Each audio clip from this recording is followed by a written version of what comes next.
कांग्रेस और हेमंत के बीच करप्शन का कंपटीशन। दुमका में अमित शाह बोले, इनके लिए झारखंड भ्रष्टाचार का एटीएम है।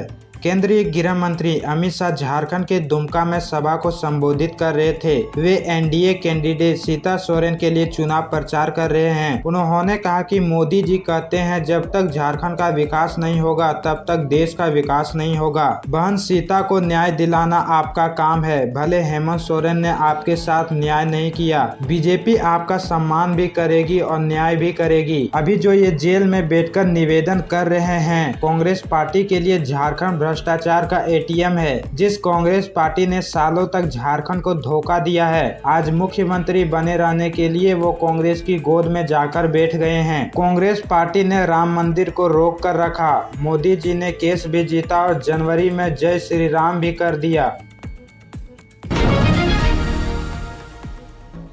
प्रधानमंत्री मोदी के तीसरे कार्यकाल में धनबाद में बनेगा एयरपोर्ट, कोयले से जुड़े उद्योग भी लगेंगे। केंद्रीय शिक्षा राज्य मंत्री अन्नपूर्णा देवी ने गुरुवार को पांड्रा मोड़ स्थित भाजपा कार्यालय में प्रेस वार्ता को संबोधित करते हुए कहा कि लोकसभा चुनाव में 5 चरणों के मतदान के रुझान में भाजपा आगे है। झारखंड की 14 लोकसभा सीटों पर एनडीए गठबंधन जीत दर्ज कर रही है। अगले 2 चरणों में भी एनडीए गठबंधन प्रत्याशी का जीत सुनिश्चित है। मंत्री ने कहा कि जल, जंगल व जमीन की बात करने वाली झामुमो सरकार ने जल, जंगल व जमीन को बेचने का काम किया है। सरकार के मंत्री के सचिव के नौकर के घर से करोड़ों रुपये बरामद हो रहे हैं। कांग्रेस के राज्यसभा सांसद के घर रुपयों का अंबार मिल रहा है। समय पर परीक्षा नहीं होने तथा बार बार परीक्षा रद्द होने के कारण विद्यार्थियों का उम्र सीमा समाप्त हो रही है। राज्य सरकार नहीं चाहती है कि देश के युवा आगे बढ़े। राज्य सरकार की उदासीनता एवं जमीन उपलब्ध नहीं करने के कारण धनबाद में एयरपोर्ट नहीं बन पाया। प्रधानमंत्री के तीसरे कार्यकाल में धनबाद में एयरपोर्ट अवश्य बनेगा, साथ ही कोयला आधारित एवं अन्य उद्योग लगेंगे। जमीन घोटाला, हेमंत सोरेन के करीबी आर्किटेक्ट विनोद कुमार सिंह की अग्रिम जमानत पर सुनवाई 6 जून को।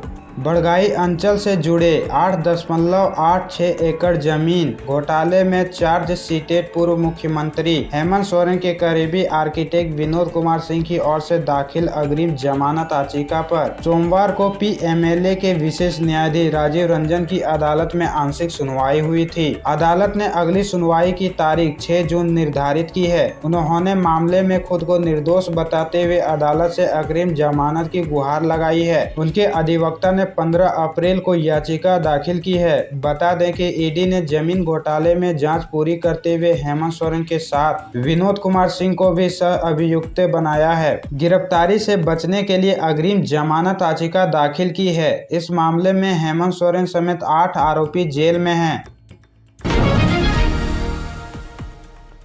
हेमंत सोरेन ने सुप्रीम कोर्ट से जमानत याचिका वापस ली। कोर्ट ने कहा, आपने जरूरी तथ्य छिपाए, प्रचार के लिए केजरीवाल का हवाला दिया था। झारखंड के पूर्व मुख्यमंत्री हेमंत सोरेन की जमानत याचिका के मामले में सुप्रीम कोर्ट ने बुधवार 22 मई को सुनवाई की। कोर्ट ने हेमंत सोरेन के वकील कपिल सिब्बल को फटकार लगाई। जस्टिस दीपंकर दत्ता और जस्टिस सतीश चंद्र शर्मा की वेकेशन बेंच ने कहा, ईडी ने मामले को लेकर चार्जशीट दायर कर दी है। इसका संज्ञान ट्रायल कोर्ट ले चुका है, लेकिन आपकी याचिका में यह तथ्य है ही नहीं। आपने तथ्य क्यों छिपाए? कोर्ट ने सिब्बल को वार्निंग दी कि अगर कोर्ट मामले के डिटेल में जाएगा तो इससे सोरेन को नुकसान होगा। हमें उम्मीद थी कि आपका मुकीबिल स्पष्ट बातें बताएगा, लेकिन आपने अहम तथ्य छिपाए। मामले में कई महत्वपूर्ण डेवलपमेंट हो चुके हैं। आपको हाई कोर्ट जाना चाहिए। कोर्ट की फटकार के बाद कपिल सिब्बल ने कहा कि हम याचिका वापस लेते हैं। हालांकि उन्होंने अपने बचाव में कहा, हेमंत सोरेन जेल में है। उन्हें कोर्ट में दायर की जा रही याचिकाओं के बारे में कोई जानकारी नहीं है। रांची में कल ईडी दफ्तर नहीं पहुंचे आईएएस मनीष रंजन। लेटर लिख मांगी अगली तारीख। टेंडर कमीशन घोटाले में मिला था समन।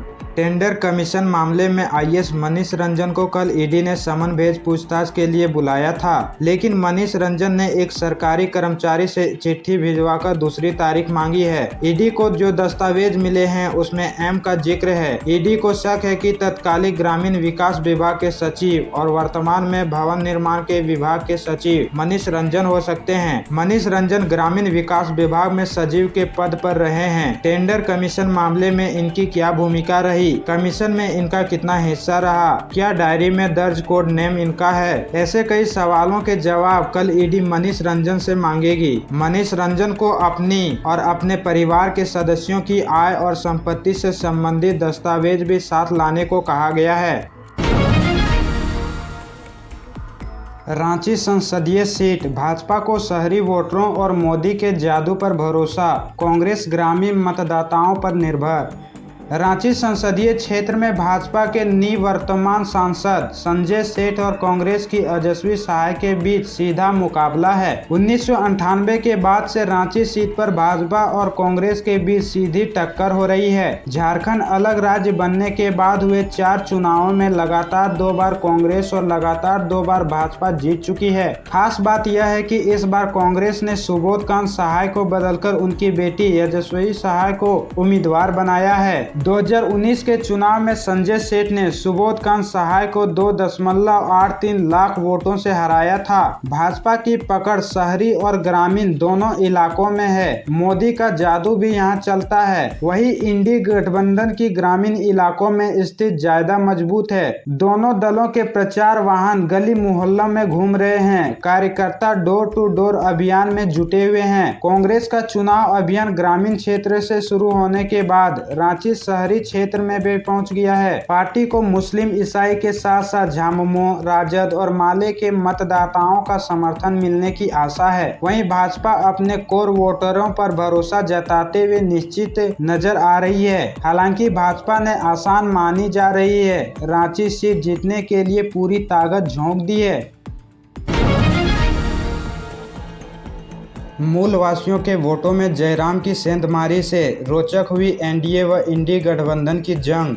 अब तक एनडीए व इंडी गठबंधन की सीधी टक्कर होती रही है, पर इस बार खतियानी नेता जयराम महतो मुकाबले को त्रिकोणीय बनाने की कोशिश कर रहे हैं। वोटों का ज्यादा विभाजन हुआ तो ऊंट किस करवट बैठेगा कहना मुश्किल है। टुंडी के गाँव में नजारा कुछ अलग है तो गिरिडीह शहर में नजारा कुछ और अलग है। गिरिडीह लोकसभा सीट पर इस बार हवा का रुख पिछले चुनाव से थोड़ा जुदा जुदा है। कारण है झारखंड भाषा खतियान संघर्ष समिति JBK-SS नेता जयराम महतो की। जयराम के चुनावी मैदान में उतरने से गिरिडीह में मुकाबला रोचक हो गया है। एनडीए में समझौते के तहत गिरिडीह सीट आजसू के पास है। आजसू ने निवर्तमान सांसद चंद्र प्रकाश चौधरी को दूसरी बार उतारा है। वहीं इंडी महागठबंधन ने यह सीट झामुमो के पास है। झामुमो ने टुंडी विधायक मथुरा महतो को प्रत्याशी बनाया है। इन दोनों के बीच जयराम लड़ाई को त्रिकोणीय बनाने की कोशिश कर रहे हैं। जयराम की मौजूदगी ने मूलवासियों व पिछड़ी जाति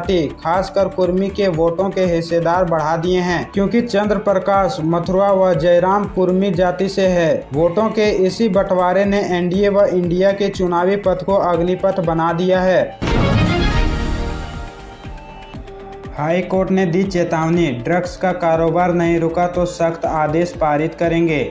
खूंटी में अफीम की खेती व राज्य में अफीम, चरस, गांजा आदि ड्रग्स के कारोबार में लगातार वृद्धि पर स्वतः संज्ञान मामले पर हाई कोर्ट में सुनवाई हुई। कोर्ट ने कहा कि झारखंड में ड्रग्स के कारोबार पर रोकथाम नहीं करने वाले पुलिस अधिकारियों के खिलाफ सख्त आदेश पारित करेंगे। न्यायाधीश सुजीत नारायण प्रसाद की अध्यक्षता वाली खंडपीठ ने आदेश पारित करते हुए कहा कि अगर राज्य में ड्रग्स की खरीद बिक्री पर पुलिस अधिकारी लापरवाह रहेंगे तो उन पर कड़ी कार्रवाई की जाएगी। किसी इलाके में ड्रग्स के कारोबार में रोकथाम नहीं हो रही है और संबंधित थाना क्षेत्र के पुलिस कर्मियों पर कार्रवाई नहीं की गई है तो उस जिले के एसपी एसएसपी के खिलाफ कोर्ट सख्त आदेश पारित कर सकता है। मामले में सीआईडी डीजी की ओर से शपथ पत्र दाखिल कर बताया गया था कि राज्य सरकार एवं नारकोटिक्स कंट्रोल ब्यूरो के बीच बैठक हुई है। इसमें ड्रग्स के कारोबार पर रोकथाम को लेकर SOP बनाई गई है। हालांकि SOP पर पर खंडपीठ ने यह कहते हुए असंतुष्टि जताई कि इसमें इस बात का उल्लेख नहीं है कि आरोपित पुलिस कर्मियों पर क्या कदम उठाएंगे। ड्रग्स के कारोबार पर रोकथाम में असफल रहने वाले पुलिस कर्मियों की जवाबदेही तय करने के बारे में भी कुछ स्पष्ट नहीं कहा गया है। जमशेदपुर में तेज बारिश, बोकारो खलारी में छाए बादल। झारखंड में 29 मई तक बारिश का येलो अलर्ट, तेज हवा भी चलने की संभावना। मौसम विभाग ने कल भी झारखंड के कई जिलों में 29 मई तक बारिश का येलो अलर्ट जारी किया है। इस दौरान हवा की रफ्तार भी तेज रहेगी, बिजली गिरने की भी संभावना जताई गई है। विभाग के मुताबिक प्रदेश के उत्तर पूर्वी, दक्षिणी और निकटवर्ती मध्य भाग में कई जगह गर्जन के साथ बारिश की संभावना है। इस बीच जमशेदपुर में सुबह सुबह तेज बारिश हुई। वहीं बोकारो, देवघर, खलारी और रांची के आसपास के इलाकों में घने बादल छाए हैं। मौसम विभाग के मुताबिक 29 तक मौसम में किसी बदलाव की संभावना नहीं है। इस दौरान तापमान में भी कमी देखने को मिल सकती है। 24 मई से लेकर 29 मई तक राज्य में अधिकतम तापमान 40 डिग्री से नीचे रहने की संभावना है, जबकि न्यूनतम तापमान 23 डिग्री के आसपास हो सकता है।